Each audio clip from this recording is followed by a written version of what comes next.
आप शेयर बाजार में निवेश करते हैं? शेयर मार्केट में इन्वेस्टमेंट के दो तरीके होते हैं। पहला प्राइमरी मार्केट और दूसरा सेकेंडरी।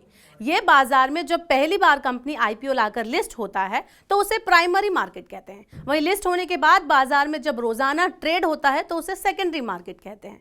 हाल ही के सालों में भारत का आईपीओ मार्केट काफी गुलजार चल रहा है। लोग लिस्टिंग गेन के लिए बाजार में जमकर इन्वेस्टमेंट कर रहे हैं।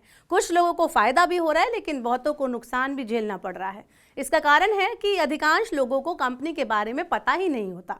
70 से 80% आईपीओ निवेशकों को तो कंपनी के बारे में पता ही नहीं होता, बस एक दूसरे की सलाह पर वो पैसा लगा देते हैं।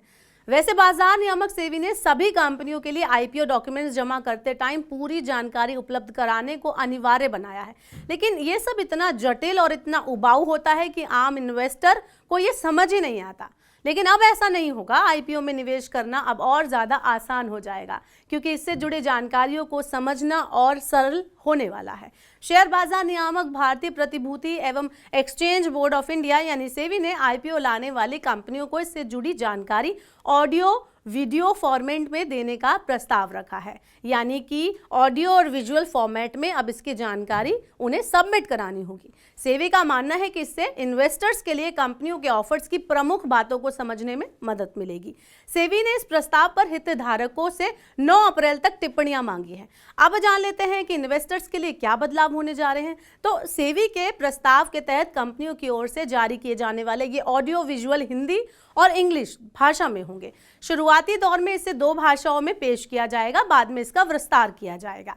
सार्वजनिक मुद्दों के ड्राफ्ट रेड हेरिंग यानी DHRHP और रेड हेरिंग यानी RHP प्रोस्पेक्टस में किए गए खुलासे को ऑडियो विजुअल फॉर्मेट में सार्वजनिक डोमेन में उपलब्ध कराया जाएगा।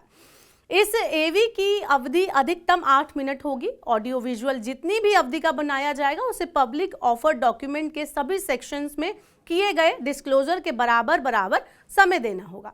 अब जरा जान लेते हैं कि इस ऑडियो वीडियो में कौन कौन सी जानकारियां शामिल होगी।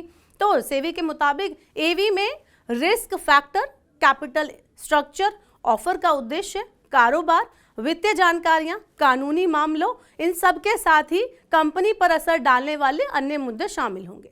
इसके अलावा जोखिम कारक, पूंजी संरचना, प्रस्ताव की वस्तुएं, जारीकर्ता का व्यवसाय, वित्तीय जानकारी, मुकदमेबाजी और भौतिक विकास के तहत किए जाने वाले भौतिक खुलासों का भी जिक्र इसमें करना होगा।